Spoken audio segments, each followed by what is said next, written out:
గత 10 ఏళ్లలో జరగని అభివృద్ధి కేవలం 7 నెలల్లోనే కూటమి ప్రభుత్వం చేసి చూపించిందన్నారు మంత్రి అచ్చెన్నాయుడు.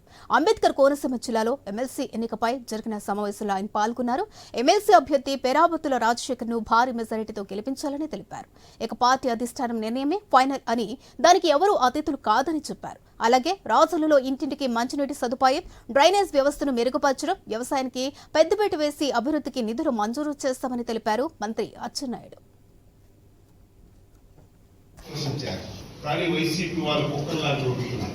బడ్జెట్ లో ఆంధ్రప్రదేశ్ పేరు లేదు, బడ్జెట్ లో ఆంధ్రప్రదేశ్ కి ఒక పైసా రాలేదు. చంద్రబాబు నాయుడు, పవన్ కళ్యాణ్, ఎన్డీఏ కూటమి ఫెయిల్ అయిపోయిందని అందరూ వచ్చి అరుస్తున్నారు. వారికి మనం చెప్పారు, మోడీ దగ్గర, కేంద్ర ప్రభుత్వం దగ్గర గ్రీన్ ఛానల్ అని చెప్పి మీ అందరికీ సందర్భంగా తెలియజేస్తున్నారు. కేంద్ర ప్రభుత్వం 12,500 కోట్లు ఈక్విటీ కింద ఇచ్చి, పెట్టుబడిచ్చి మళ్ళీ స్టీల్ ప్లాంట్ ని అభివృద్ధి బాటలో నడిపించాలని చేశాం. ఇది బడ్జెట్ తో పని.